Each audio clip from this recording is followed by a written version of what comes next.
Bueno, hoy continuamos con esta serie que estamos teniendo sobre el Sermón de los Olivos. Específicamente nos encontramos predicando sobre Mateo 24 y Mateo 25. Hoy nos ocupa el pasaje de Mateo capítulo 25, los versos que leímos, que registran la conocida parábola de los talentos. Y el mensaje lo hemos titulado La tragedia de la oportunidad desperdiciada.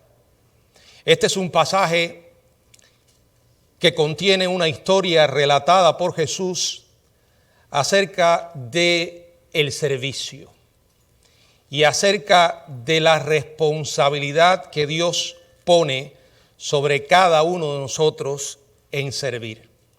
Y es tal que cuando uno lee y reflexiona en esta parábola, hay una conclusión inevitable.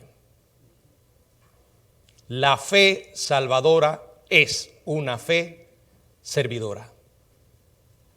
No puede existir un cristiano que no sirva.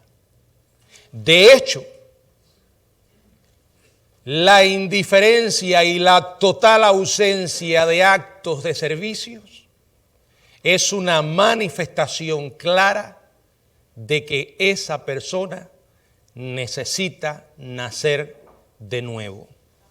Me viene a la mente el apóstol Pablo, este hombre que conoció al Señor en medio de una persecución que había organizado contra los creyentes. Se dirigía en un camino de destrucción y muerte, el camino a Damasco. Allí conoce al Señor, quien se le aparece. Pablo hace dos grandes preguntas. La primera es: ¿quién eres, Señor? Y después que el Señor le responde: yo soy Jesús, a quien tú persigues, hace la otra inevitable pregunta: Señor, ¿qué quieres que haga? En otras palabras, cuando tú y yo conocemos al Señor Jesucristo, cuando tú y yo somos iluminados por la gracia de Dios para ver el Evangelio, el enorme sacrificio al que Dios fue capaz de llevar a su Hijo, en las palabras de Romano, el que no escatimó ni a su propio Hijo, sino que lo entregó por todos nosotros. Cuando vemos ese sacrificio como la máxima expresión de amor hacia nosotros, seres pecadores, no puede haber otra pregunta en nuestras vidas que esta: Señor, ¿qué quieres que haga? Aquí estoy, tú me salvaste, me perdonaste, estoy rendido ante tu gloria y tu poder para que me uses como tú entiendas. No es posible conocer el amor de Dios manifestado en Jesucristo y no servir. Escuche, si usted no le gusta muchas de las cosas que voy a decir, tenga la total libertad para ponerse de pie e irse. Pero lo que voy a decir estará basado totalmente en la Biblia. Y recuerde que cualquier decisión que usted tome va a ser una decisión con relación a lo que Dios dice en su palabra. Esta parábola es una parábola tremenda y enfatiza la idea de que no es posible, repito, conocer el amor de Dios manifestado en Jesucristo y no servir. También es cierto y muy evidente que en este siglo XXI las vidas de muchos que dicen ser creyentes están frías, como un témpano de hielo. Vidas llenas de apatía e indiferencia hacia un verdadero compromiso con excelencia a quien todo dio por nosotros, al Señor Jesucristo. La realidad es que muchos creyentes son extremadamente buenos en sus trabajos. mientras sirven al Señor mediocremente, dándole solamente lo que les sobra, dándole migajas a quien dio su vida por ellos. Para estos, las recompensas del presente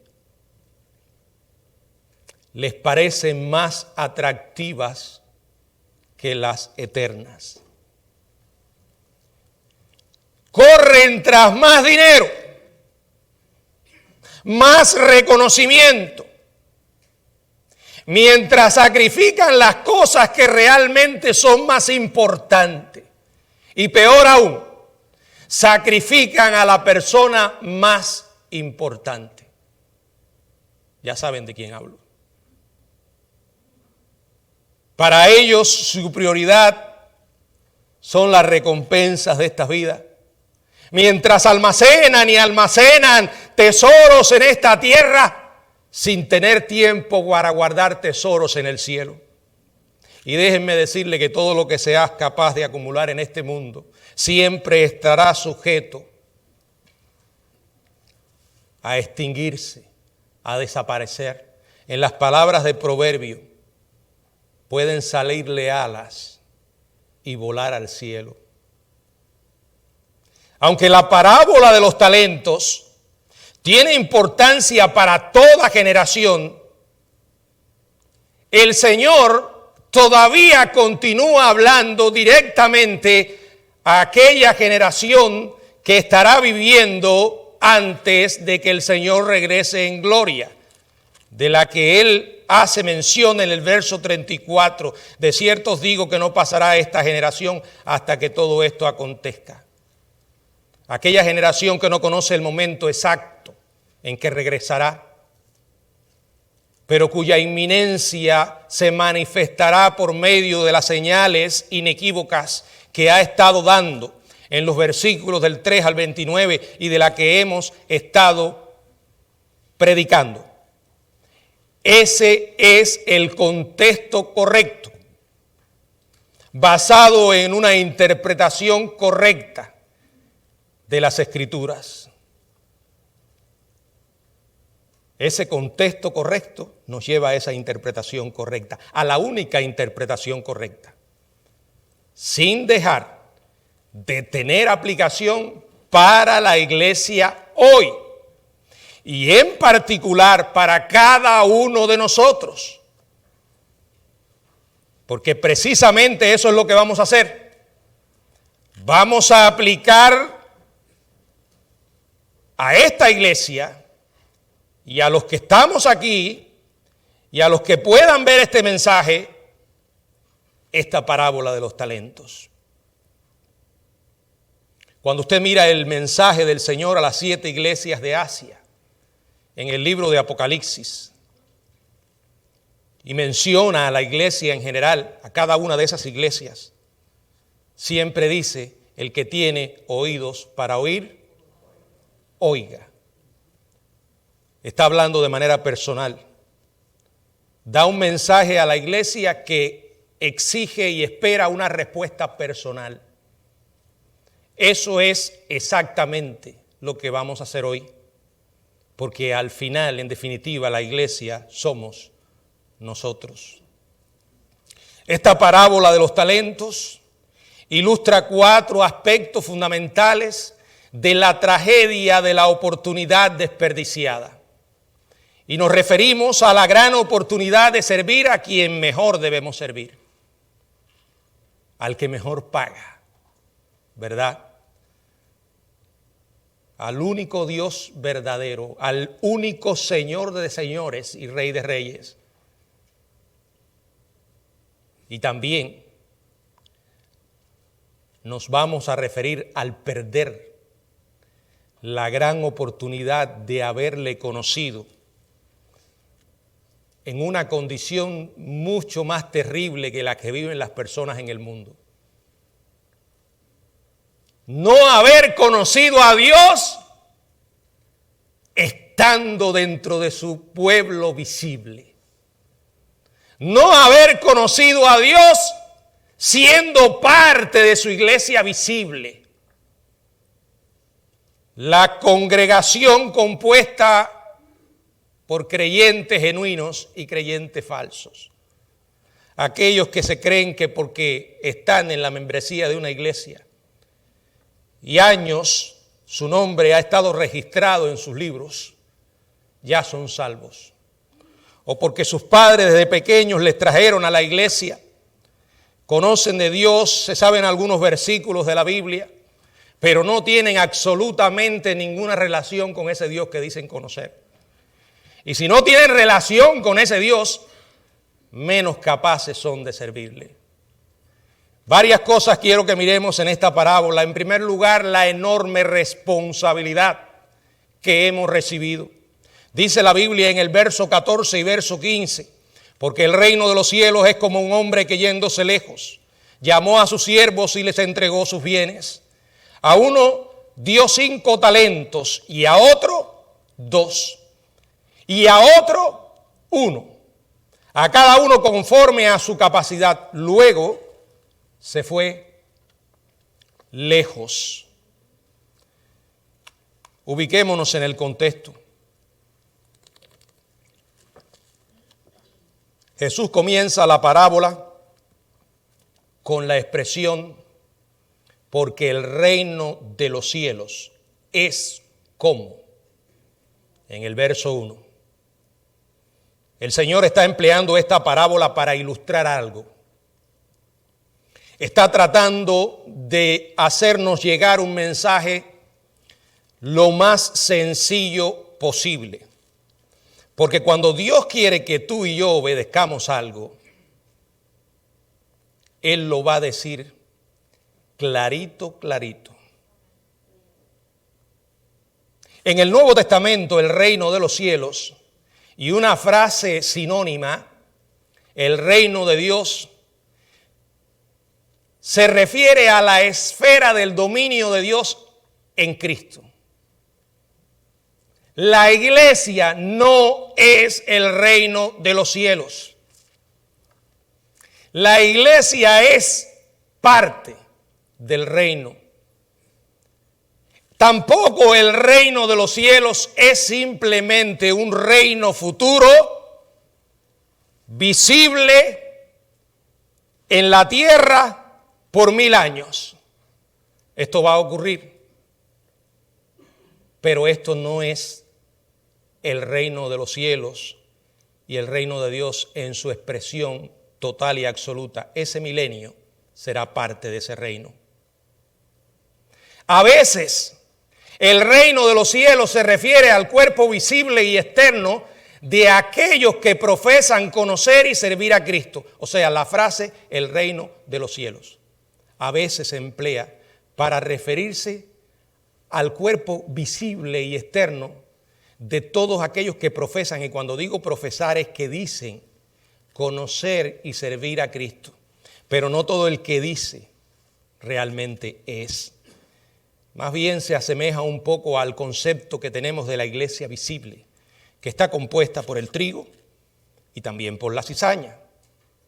Jesús dejó en claro que en tal manifestación se encuentra tanto lo verdadero como lo falso. El cristianismo auténtico como el cristianismo falso.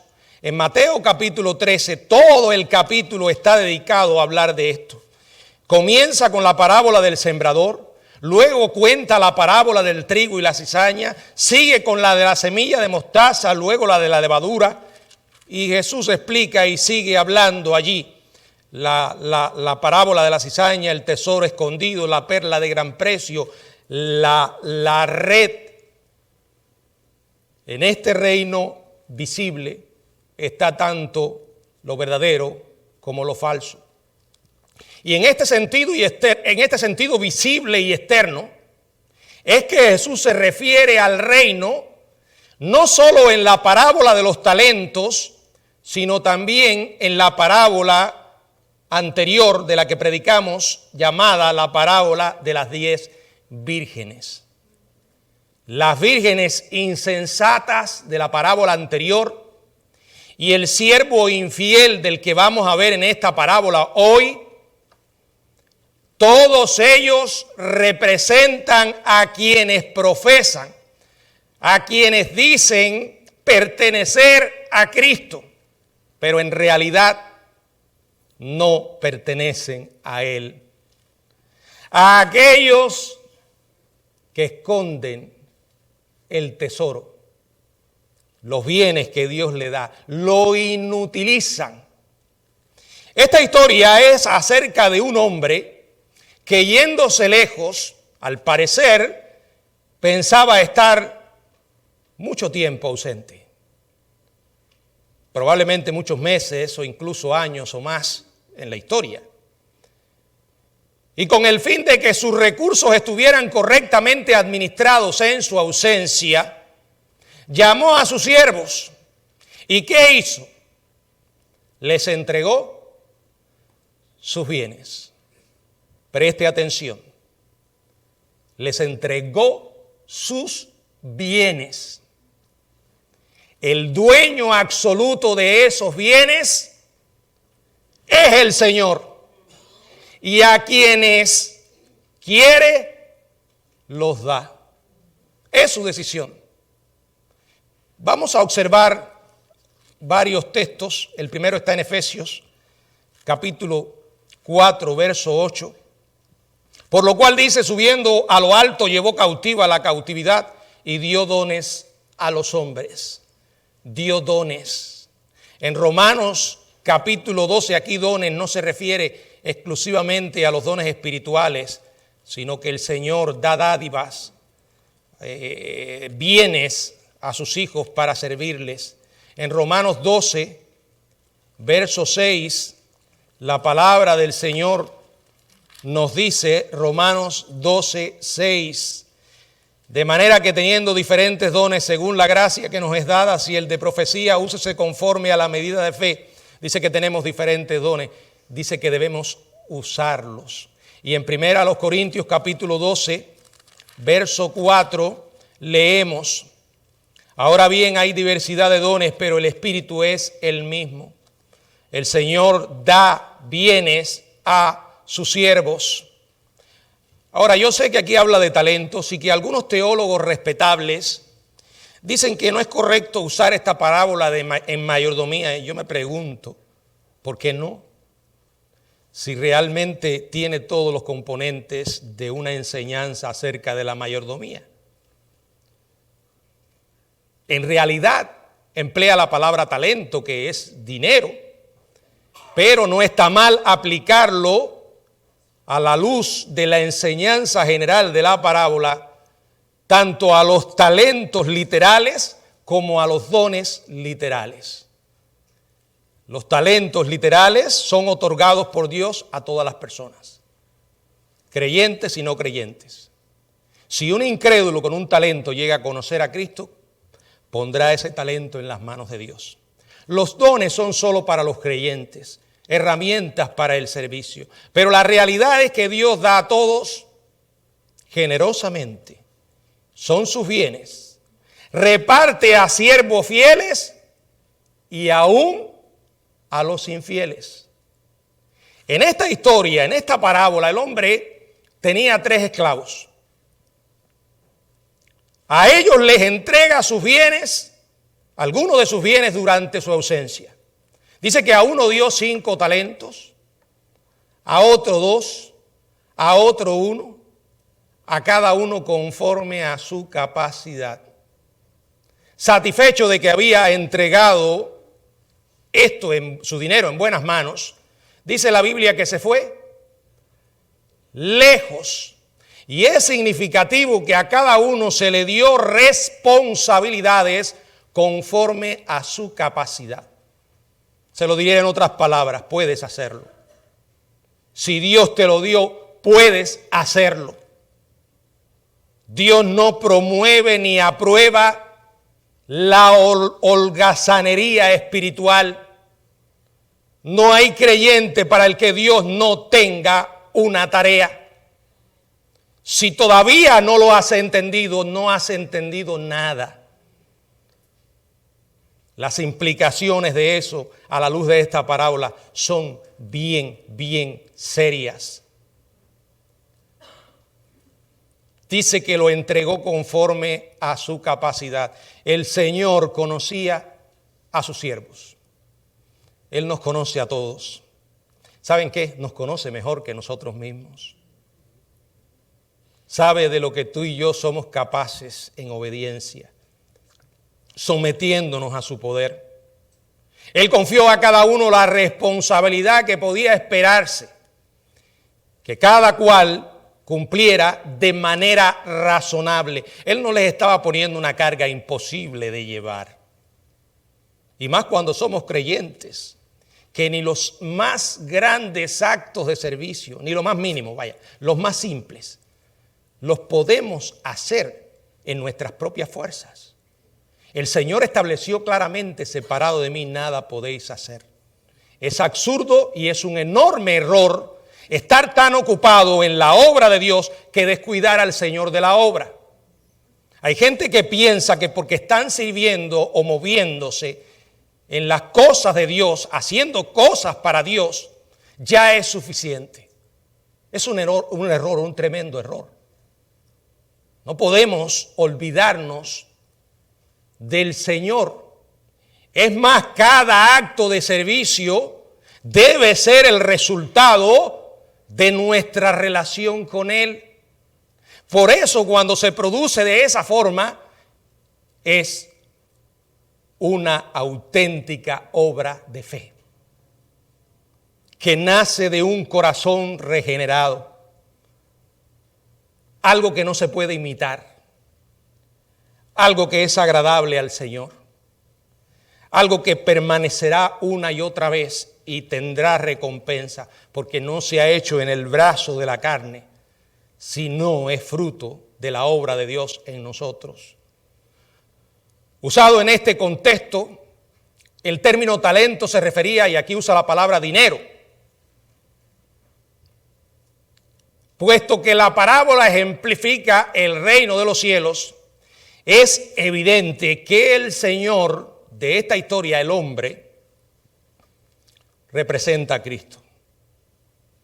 Irse lejos, el tiempo en el que Él no ha estado en esta tierra entre su primera y segunda venida. Los siervos, creyentes profesos, aplicándolo a nosotros, la iglesia visible del Señor, a quien Él ha confiado sus recursos para usarlos, no para enterrarlos, para ponerlos a funcionar, en otra historia, para negociar con ellos. Otra parábola que dice: negociad entre tanto que vengo. No estoy hablando de negocios humanos, me estoy refiriendo a poner en acción tanto nuestros talentos como nuestros dones para la gloria del Dios vivo. Yo espero que usted me entienda lo que está tratando Dios de decirle. Si realmente estás usando lo que Dios te ha dado para Él, o te das cuenta ahora de que lo tienes enterrado. Esta parábola ejemplifica el reino de los cielos, como dije, los siervos, creyentes profesos, miembros de la iglesia visible del Señor, a quien le ha entregado sus bienes. Es significativo que a pesar de que los siervos con 5 y 2 talentos no producen las mismas ganancias, sí producen porcentajes iguales de utilidad. 5 ganó 5, 2 ganó 2. Y la idea es que los cristianos, con diferentes capacidades y oportunidades, pueden producir diferentes resultados al trabajar con igual fidelidad y devoción. No todo el mundo va a producir lo mismo, pero van a producir. Tiene que haber producción. Segundo, la reacción que tenemos.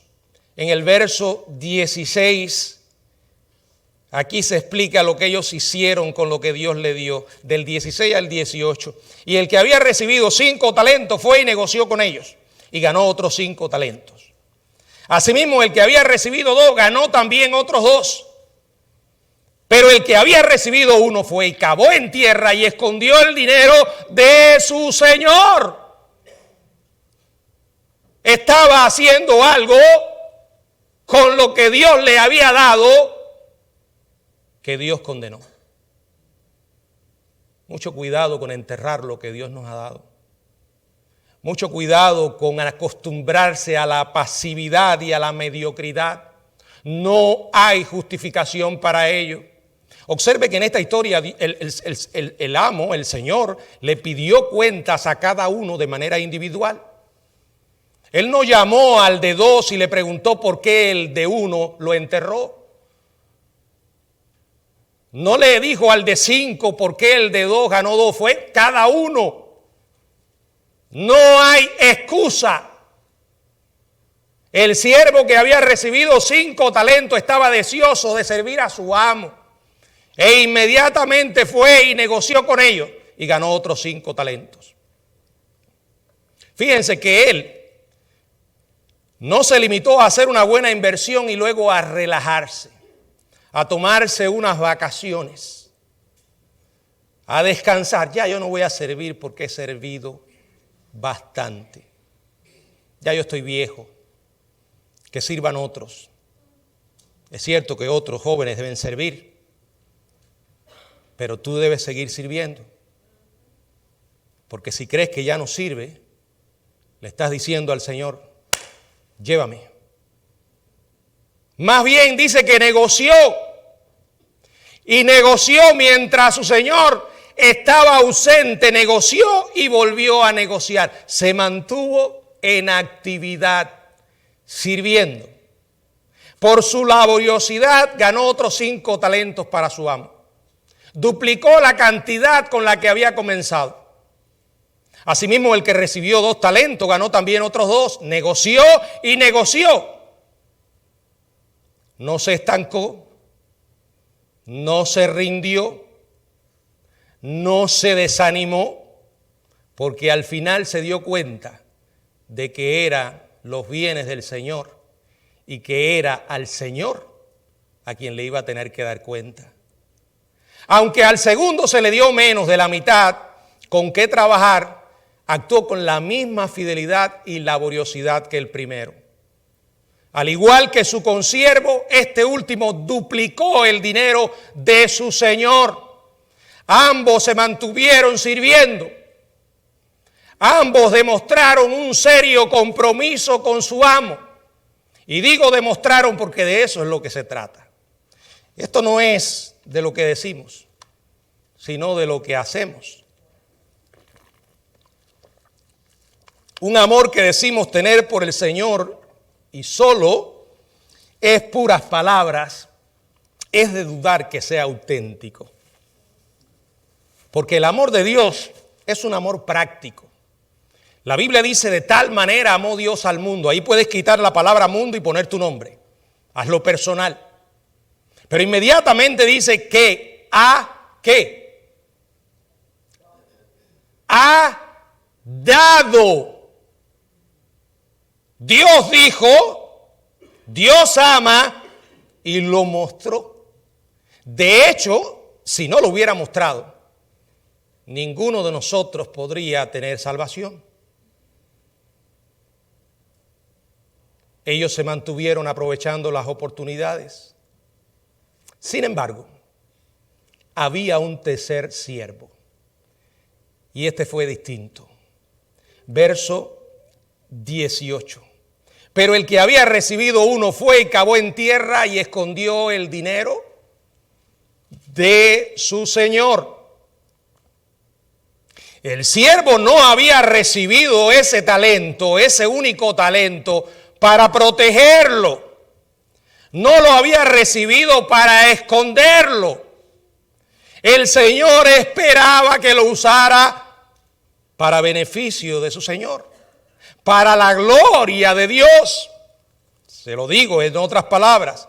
En Primera de Pedro, En el capítulo 4, verso 10, dice la Biblia: cada uno según el don que ha recibido, ministrelo a los otros. Úselo como buenos administradores de la multiforme gracia de Dios. Un buen administrador no entierra los bienes, los administra para la gloria de su amo. Lucas capítulo 19, y este es el verso del que le hablé anteriormente, es otra historia, la parábola de las 10 minas. Dice en estas palabras, Lucas 19:13, y llamando a 10 siervos suyos les dio 10 minas y les dijo: negociad entre tanto que vengo. ¿Qué les estaba diciendo? Úsenlos, pónganlos en práctica, inviértanlos en la obra de Dios. A pesar de que habían dado menos recursos, que le habían dado menos recursos que a los otros dos, tenía la misma obligación de utilizarlo en su máxima capacidad. Es probable que tú no puedas hacer esto que yo estoy haciendo. Tal vez sí, pero no todo el mundo puede. O quizás no puedas hacer lo que hizo el coro. O no puedas hacer alguna que otra tarea. Pero hay cosas que sí puedes hacer. No te engañes, Dios lo sabe. Es más, Él te ha dotado maravillosamente para que le sirva. Y es triste. Es triste ver a veces cómo el pueblo de Dios no entiende esto. Yo estaba meditando en un problema que no solamente es un problema de la iglesia El Camino. Es un problema de las iglesias hoy en sentido general. Que en estos tiempos de tantos desafíos espirituales, desafíos que vienen del ataque intenso y despiadado del diablo contra la iglesia. Estamos en un escenario hoy al borde de unas elecciones, pero ya hoy lo que está en juego no se trata de cuestiones políticas. Y lo he dicho otras veces, el César se lanzó sobre las cosas de Dios. Bueno, de tal manera que a veces usted escucha a ciertos candidatos políticos que la propaganda que están haciendo es, o la campaña política: yo voy a darte el derecho de abortar, yo voy a permitir que tú puedas consumir drogas legalmente, yo voy a aprobar la cirugía en personas que tienen conflictos en su identidad, la mutilación genital con el dinero de los impuestos que paga el pueblo norteamericano. O sea, es increíble. Es increíble que estas cosas sean las que están en juego hoy. Y es increíble que nuestros hijos sean hoy tan amenazados como nunca antes. Que los padres ya prácticamente han perdido la autoridad sobre ellos. De tal manera que en muchas de las escuelas de este país no te piden permiso para enseñarle basura a sus hijos. Y tratan de aprobar leyes para que usted pierda el derecho sobre ellos. Yo no sé cómo usted lo ve, pero a mí me recuerda esto, algo que sucedió en Cuba al principio de la diabólica revolución. La llamada patria potestad, el derecho de los padres sobre sus hijos, para llenarles la mente con el marxismo, comunismo. ¿Por qué estoy hablando de esto? Porque hoy nuestros hijos son atacados de una manera increíble. Y los padres están en la bobería. A veces los peores enemigos son sus propios padres. Padres con la cabeza llena de aserrín, que simplemente porque un niño pasa por un juguete y ve allí una muñeca y la quiere, creo que mi hijo es una niña en un cuerpo de varón. Esto está pasando. Los padres no están cumpliendo sus tareas. La sociedad los está atacando. Pero hay algo mucho más triste. En las iglesias cada vez más son menos las personas que quieren trabajar con los niños. Yo no sé qué justificación usted puede tener para eso. Y yo lo he dicho, no es responsabilidad de la iglesia, no es responsabilidad principal, la responsabilidad es de los padres. Educar y enseñar a los hijos, pero sí podemos hacer una diferencia. Sí podemos marcar una diferencia. Quizás en el poco tiempo de una hora o menos que un niño está en su culto de niños. Si la persona que lo da no lo está haciendo para salir del paso. Si se preparó en oración y buscó en las escrituras para darle un mensaje a esos niños, una enseñanza, puede marcar una diferencia. Pero tristemente está ocurriendo todo lo contrario. Aparte de que son pocos los que quieren servir en las iglesias, cada vez son menos los que quieren servir con los niños. Y a veces, dentro de esos mismos, están los propios padres de los niños. Algo está mal acá. Sobre todo cuando lo que se está decidiendo es el alma de nuestros propios hijos. Esta parábola enseña otra cosa tremenda. Y es que va a haber un momento de rendición de cuentas. Un momento en que el Señor nos va a preguntar, nos va a exigir lo que hemos hecho, acerca de lo que hemos hecho con lo que Él nos dio. En los versos del 19 al 27, después de mucho tiempo, pasó mucho tiempo, pero al final el Señor vino. Después de mucho tiempo vino el Señor de aquellos siervos y arregló cuentas con ellos. Y llegando el que había recibido 5 talentos, trajo otros 5. Diciendo, Señor, 5 talentos me entregaste, aquí tienes. He ganado otros 5 talentos sobre ellos.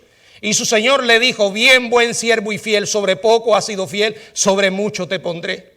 Entra en el gozo de tu Señor. Llegando el que había recibido 2 talentos, dijo, Señor, 2 talentos me entregaste, aquí tienes. He ganado otros 2 talentos sobre ellos. Su Señor le dijo, bien, buen siervo y fiel, sobre poco has sido fiel, sobre mucho te pondré, entra en el gozo de tu Señor. Pero llegando también el que había recibido 1 talento, dijo, Señor, te conocías que eres hombre duro, que ciegas donde no sembraste y recoges donde no esparciste, por lo cual tuve miedo y fui a escondí tu talento en la tierra. Aquí tienes lo que es tuyo. Respondiendo su Señor le dijo, siervo malo y negligente, sabías que ciego donde no sembré y recojo donde no esparcí. Por lo tanto debías haber dado mi dinero a los banqueros y al venir yo hubiera recibido lo que es mío con los intereses. Fíjense, no se menciona el tiempo exacto en que estuvo ausente el hombre. Solo dice mucho tiempo, porque la cantidad de tiempo es irrelevante. En el contexto del discurso del Monte de los Olivos, donde Jesús afirma varias veces que su venida será en el momento menos esperado, la suposición es que el Señor de aquellos siervos vino inesperadamente. Y yo quiero que usted entienda algo. Cada vez que hablamos de la venida del Señor, yo no lo estoy limitando solo al momento en que Él venga por la iglesia. También lo pongo al momento en que tú y yo seamos llamados por Él para pasar a la eternidad. Puede ser inesperadamente. Lo primero al regresar fue determinar lo que sus siervos habían hecho con lo que Él les dio. Llegó un momento en que se sentó y arregló cuentas con ellos. Va a llegar ese momento. Leemos en el verso 20, quiero leerlo de nuevo. Es importante que graben su mensaje Y llegando el que había recibido 5 talentos, trajo otros 5 talentos diciendo, Señor, 5 talentos me entregaste, aquí tienes, he ganado otros 5 talentos sobre ellos. El hombre sabía que todo aquello con lo que comenzó se lo había entregado su Señor. ¿Qué tienes que no hayas recibido? Dice la Biblia. Y que lo único que él había hecho era cumplir con su deber. Él mostró la actitud de la que Jesús habló al enseñar que esa actitud debe tenerla todo obediente discípulo. En Lucas capítulo 17, verso 10, dice la palabra de nuestro Dios: asimismo también vosotros, cuando hayáis hecho lo que se os ha ordenado, decid, siervos inútiles somos, pues lo que debíamos hacer, hicimos.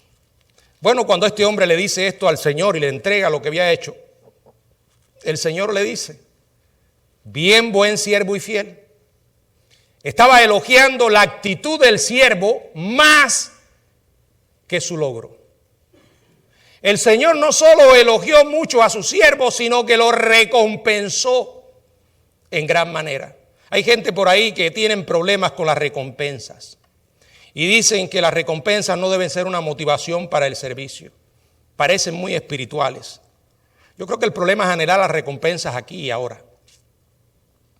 Pero el que habló y enseñó sobre las recompensas en el cielo fue el Señor. Así que no hay ningún problema en anhelar esas recompensas. El problema está cuando tú las anhelas de este lado. El Señor le dijo, sobre poco has sido fiel, sobre mucho te pondré. Yo lo creo. Esto va a pasar. No solo le iba a confiar tareas terrenales más grandes, porque habían demostrado ser fiel, lo había demostrado ser fiel, sino que la recompensa será además una oportunidad tremenda de servirle por toda la eternidad. En el contexto implicaba servirle en el milenio como en la manifestación eterna del reino. Dice que les pondrá sobre mucho. Cosas mayores, cosas mucho más significativas que aquellas sobre las cuales habían demostrado ser fieles. Se lo diré en las palabras del libro de Apocalipsis. En el capítulo 3, verso 21, donde dice de esta manera, al que venciere, el que vence es el que tiene la fe salvadora. ¿Cuál es vuestra victoria? Nuestra fe. ¿Cuál es la fe o cuál es la victoria que vence al mundo? Vuestra fe. Dice el verso 21, al que venciere, le daré que se siente. Óigame, preste atención a esto.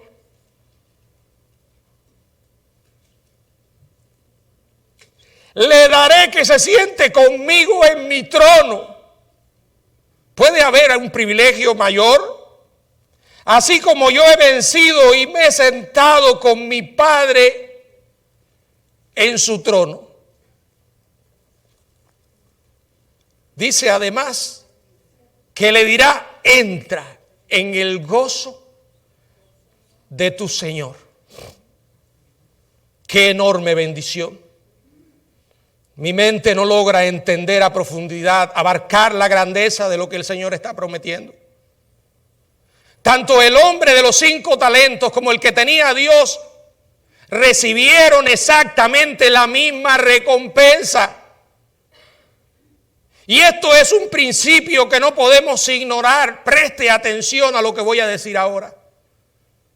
El Señor recompensa en base a la fidelidad de sus siervos.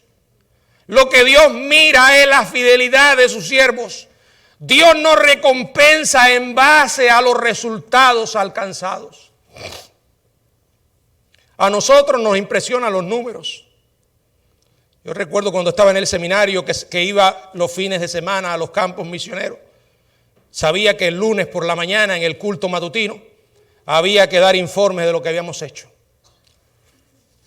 Todo, visitas, testimonios,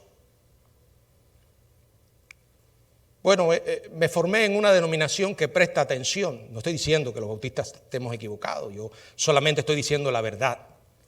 Mucha atención a los números. Al punto de que podemos perder el enfoque. A nosotros como humanos nos impresionan los números. Porque los números gratifican nuestro ego. Lo hice. No lo hiciste nada, fue el Señor. Hubo 4 testimonios. Se entregaron 15 personas. Al Señor no le impresionan los números. El Señor lo que mira es la fidelidad con que tú y yo servimos. Entiéndelo. Si las cosas hoy no están marchando como tú quisieras, si no ves los resultados que has estado esperando, entiende. Dios lo que mira es tu fidelidad todos los días, a toda hora, cuando nadie lo sabe, cuando nadie te está mirando, Él sí. La Biblia dice en Hebreos, en el capítulo 6, estas tremendas palabras, en el verso 10, porque Dios no es injusto. Puede que nosotros seamos injustos, ingratos, pero Dios no. Dios no es injusto para olvidar. Tú y yo olvidamos. A veces no tenemos ni la más mínima idea de quién hace las cosas, pero las disfrutamos.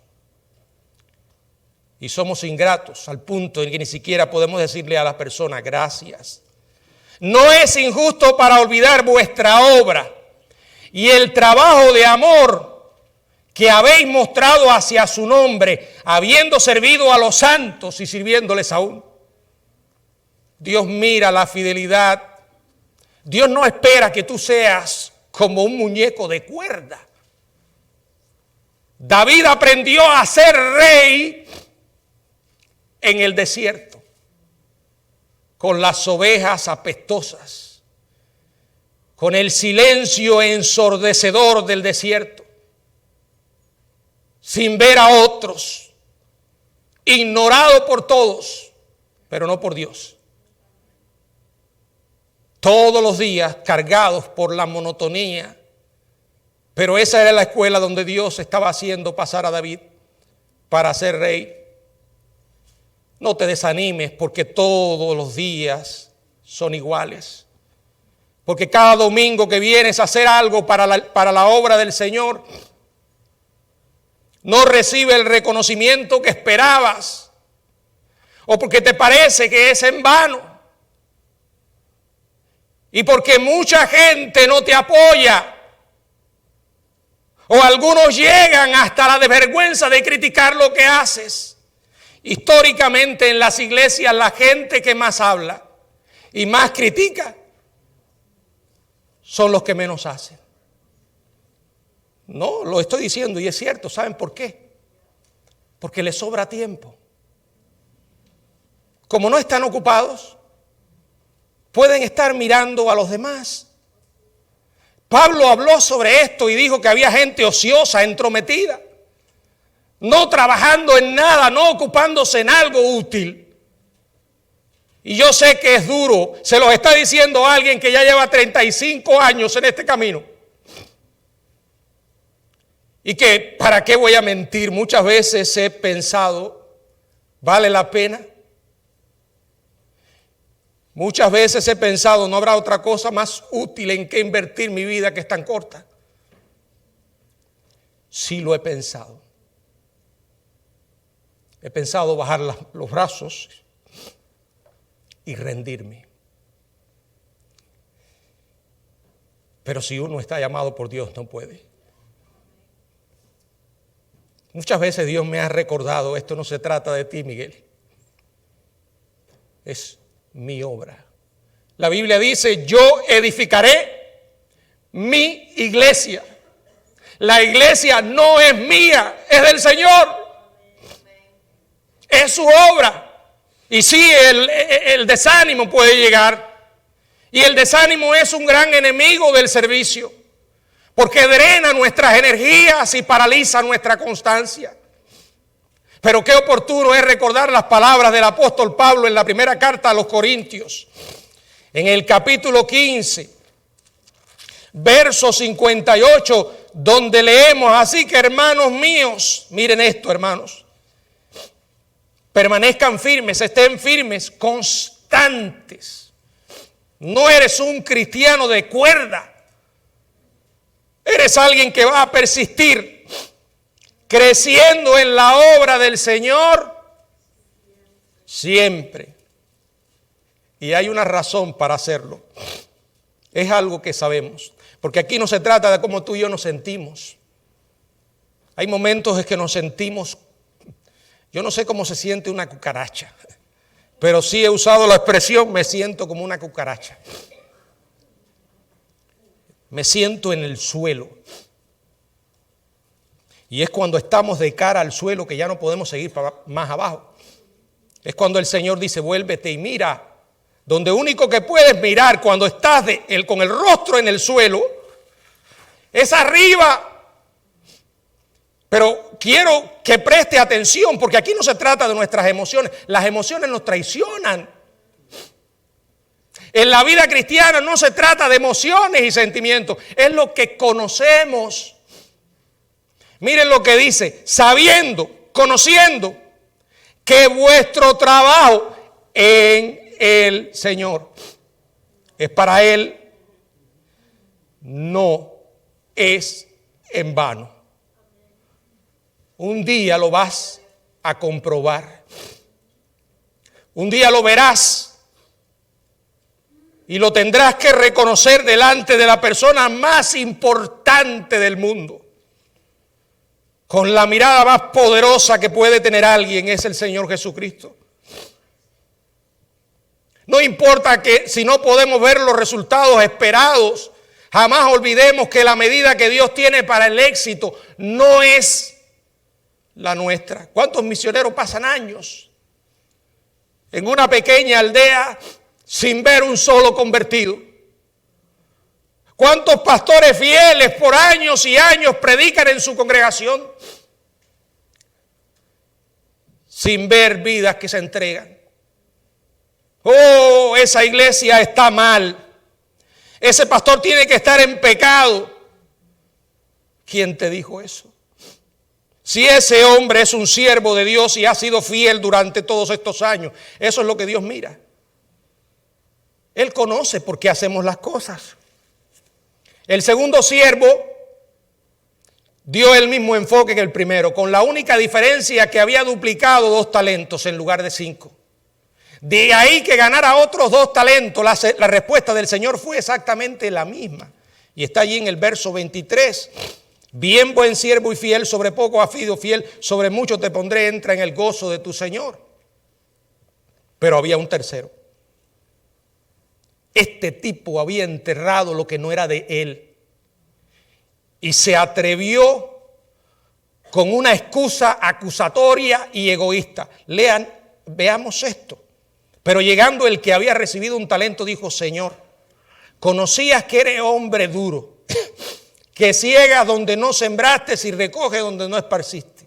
Por lo cual tuve miedo y fui y escondí tu talento en la tierra, y aquí tienes lo que es tuyo.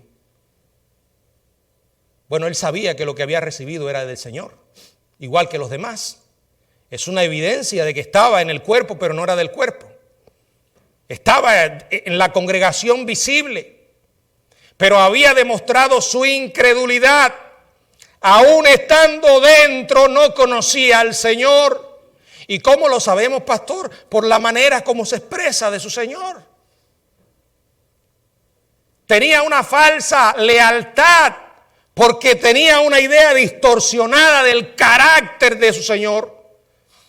Eres hombre duro, que ciegas donde no sembraste y recoge donde no esparciste.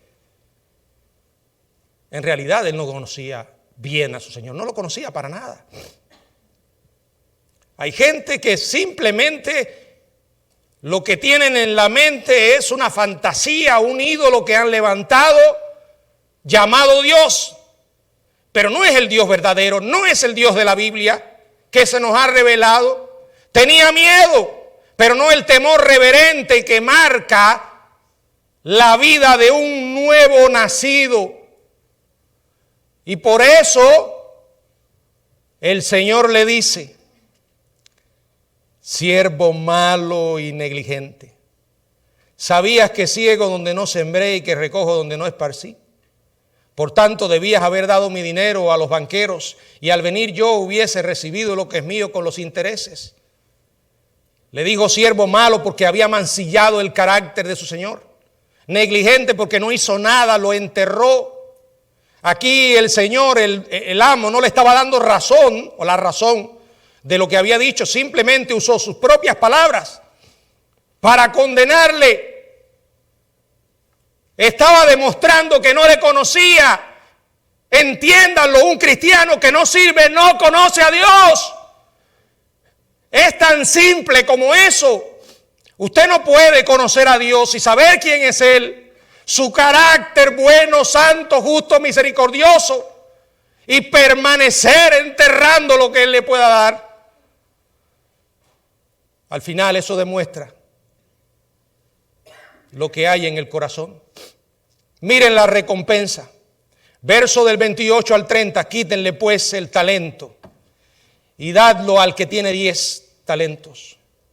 Porque al que tiene le será dado y tendrá más. Y al que no tiene aún lo que tiene le será quitado. Y al siervo inútil echarle en las tinieblas de afuera. Allí será el lloro y crujir de dientes. Por eso estamos hablando de alguien que no conocía realmente a Dios. Cuando tú eres fiel en lo poco, el Señor te va a dar más oportunidades. No hay mejor manera para reproducir el talento, multiplicarlo, que ponerlo a trabajar, que usarlo. Miren, yo tengo quizás una capacidad que Dios me ha dado para poder estudiar y aprender. Me gusta leer, pero hasta que no traigo esas verdades a formar parte de la palabra y las enseñanzas, no experimento lo que significa esta verdad. Cómo el Señor las va multiplicando y cómo se van afianzando en mi vida a formar parte de ella. Esa es la idea. Este siervo el Señor lo llama inútil. Y miren, échenle en las tinieblas de afuera. Allí será el lloro y el crujir de dientes. Como aquel hombre que encontró en una parábola que contó el Señor, que encontró a un hombre que no estaba vestido de bodas, un siervo improductivo, y lo mandó a salir a las tinieblas de afuera. Ese es el infierno. Eso es la tragedia de estar dentro de la iglesia y no conocer al Señor de la iglesia. Aquellas personas que no tienen en su corazón pasión por Cristo y deseo de servirle, el problema que tienen es mucho mayor. Un filósofo llamado William James dijo: el gran provecho de la vida es emplearla en algo que dure más que ella. Y voy a permitirme decir lo que este hombre dijo en otras palabras: una vida bien aprovechada es aquella que ponemos al servicio de alguien que dure más que ella, porque Él es eterno. Jesucristo es el mismo ayer, hoy y por los siglos. Hebreos 13:8. Hermanos, no hay mejor persona a quien servir que al Señor. Quiero terminar con una historia. Es la historia de una pareja de misioneros estadounidenses que regresaban a este país. Hacían su viaje en barco después de varias décadas de servicio fiel en África. Un servicio que los había desgastado, pero permanecieron fieles. Y quizás no habían visto los resultados que esperaban, pero permanecieron fieles. A bordo, junto con ellos, en aquel barco había un diplomático importante. Cuando aquel hombre llegó al puerto, le pusieron una alfombra roja para que el hombre bajara, mientras aquella pareja de misioneros simplemente permanecían ignorados en un rincón contemplando el espectáculo. una multitud, cuando llegaron a Nueva York, una multitud y una banda se reunió para recibir al político. Después de bajar por la pasarela, música y fuertes aplausos estallaron mientras un desfile motorizado se alejaba. Después que bajó el político, calladamente, sin ninguna fanfarria, sin llamar la atención, sin música, aquella pareja de misioneros desembarca, tomados de la mano, dando sus primeros pasos en su patria, en terreno estadounidense, después de 30 años de estar sirviendo a Dios. Después de algún silencio, el esposo se vuelve a su esposa y le dice: mi amor, ¿no parece bien que después de todos estos años nadie haya venido a recibirnos? Ni siquiera a saludarnos. Mientras aquel hombre recibe una recepción tan grandiosa, la esposa comprendió cómo se sentía su esposo. Lo miró a los ojos y lo abrazó. Y gentilmente le recuerda con estas palabras: pero cariño, tú y yo todavía no hemos llegado a nuestra patria. Usted y yo, como creyentes, vivimos lejos de nuestra patria terrenal, de nuestra verdadera patria, disculpen. Somos residentes permanentes o temporales, disculpen, de esta nación aquí en la tierra, pero somos ciudadanos eternos de otra, de la verdadera, de nuestro hogar. Lo diré más claramente: vivimos en medio de una cultura impía, rodeados por impíos que abrazan filosofías impías, una forma impía de vida y una actitud impía hacia nosotros. Pero Dios nos ha puesto aquí. Y nos ha puesto aquí hasta que Él venga o hasta que nos lleve a nuestra patria. ¿Para qué? Para servir, para actuar como sus siervos, para usar los talentos que nos ha dado mientras somos sus embajadores en esta tierra. Y vamos conduciendo a otros al conocimiento del Dios verdadero. ¿Qué estás haciendo para Dios? ¿Qué estás haciendo? Si te diste cuenta que lo enterraste, regresa a ese lugar. Comienza a cavar y sácalo. Un día, escúchame bien, un día, este tema será el tema de conversación entre Dios y tú. La pregunta es: ¿qué palabras vas a escuchar? Bien, buen siervo y fiel, sobre poco has sido fiel, sobre mucho te pondré, entra en el gozo de tu Señor. O siervo malo y negligente, ¿sabías que ciego donde no sembré y que recojo donde no esparcí? Debiste usar lo que te entregué para mi gloria. La decisión hoy es nuestra. Que el Señor nos ayude a hacer lo correcto.